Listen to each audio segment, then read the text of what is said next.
Praise lord. దేవాతి దేవునికి వందనాలు.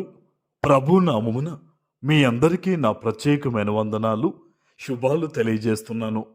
ఈ దినము కొరకు ఏర్పాటు చేయబడిన దేవుని వాగ్దానము ఆదికాండము 26వ అధ్యాయము 12వ వచనము. ఇస్సాకు ఆ దేశమందున్నవాడై విత్తనము వేసి ఆ సంవత్సరము 100 ఫలము పొందెను. యెహోవా అతనిని ఆశీర్వదించెను గనుక ఆ మనుష్యుడు గొప్పవాడాయను. దేవుని నామానికి మహిమ కలుగునుగాక. ఈ ఉదయకాల సమయంలో సర్వ సృష్టికర్త అయిన నీ తండ్రి నిన్ను ఆశీర్వదించి గొప్ప వాగ్దానాన్ని నీకందిస్తూ ఉన్నారు. హల్లెలూయా. ఆనాడు ఇస్సాకు గారు దేవుని ఆశీర్వాదము చేత గొప్పవాడయ్యాడట. ఈ ఉదయకాల సమయంలో ఎక్కడ నుంచి ఎటువంటి పరిస్థితుల మధ్య ఉండి నీవు దేవుని వాగ్దానాన్ని వింటూ ఉన్నావో, దేవుడు ఇస్సాకుని ఆశీర్వదించినట్టుగా నిన్ను నీ సమస్తాన్ని కూడా ఆయన ఈ దినము ఆశీర్వదించబోతూ ఉన్నారు. ఆమేన్. నువ్వు అనుకుంటూ ఈ వాగ్దానం వినేటప్పుడు నాతోనేనా దేవుడు మాట్లాడుతుంది, నాకున్న వ్యతిరేకతలేంటి, నేను అనుభవిస్తున్న కష్టాలేంటి, నాకున్న శ్రమలేంటి, దినదినం గండంగా ఉంది నా బ్రతుక్కి, దేవుడు ఇలాంటి వాగ్దానం ఇస్తున్నాడా అని అనుకుంటావు. ఖచ్చితంగా దేవుడు నీకే వాగ్దానం ఇస్తున్నారు.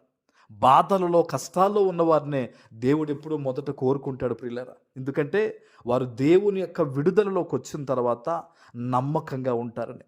ఈరోజు దేవుడు ఒక అద్భుతమైన మాట ఇస్తూ ఉన్నాడు చూడండి. ఆయన గొప్పవాడయ్యాడట. ఎందుకు అంటే దేవుని ఆశీర్వాదం చేత. ఈరోజు ఎటువంటి పరిస్థితుల్లో నీవు ఉన్నావో దేవుడు చెప్తున్న మాట, నువ్వు గొప్ప ఆశీర్వాదాన్ని పొందుకోబోతున్నావు. ఇక్కడ చూస్తే 100 ఆయన ఒక విత్తనం వేశాడు, ఆ సంవత్సరం 100 ఫలాన్ని పొందుకున్నాడు. ఈరోజు దేవుని సన్నిధిలో నువ్వు విడిచే కన్నీరు ఒక విత్తనము, దేవుని సన్నిధిలో నువ్వు చేసే ప్రార్థన ఒక విత్తనము, దేవుని సన్నిధికి నువ్వు ఇచ్చే ఆ కానుక ఒక విత్తనము. నీవు విత్తనము వేసినప్పుడు నువ్వు ఏమవుతావో తెలుసా? అభివృద్ధి పొందుకుంటావు.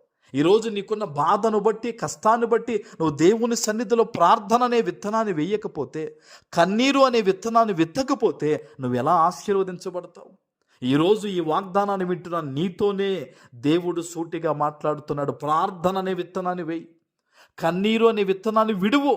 నువ్వు విడిచిన తోడనే దేవుడు ఆశీర్వదించి ఏం చేస్తాడో తెలుసా?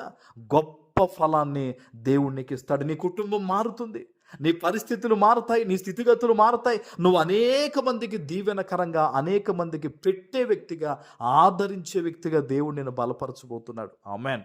అందుకని ఇక్కడ రాయబడింది, యెహోవా అతనిని ఆశీర్వదించెను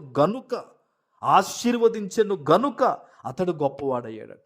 ఈరోజు దేవుని ఆశీర్వాదం నీ మీద ఉంది, దేవుని కనికరము నీ మీద ఉంది, దేవుని దృష్టి నీ మీద ఉంది.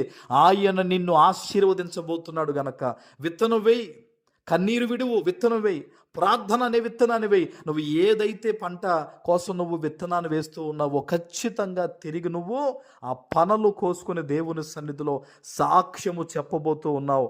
అట్టి కృపా కనికరములు ఈ దినము నీకు కలుగునుగాక. ఆమేన్. ప్రార్థన చేసుకుందాం. పరిశుద్ధుడా, ప్రేమ కలిగిన తండ్రి, మీకు వందనాలు.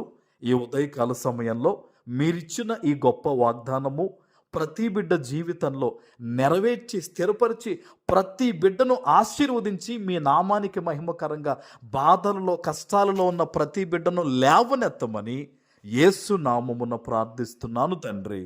ఆమెన్.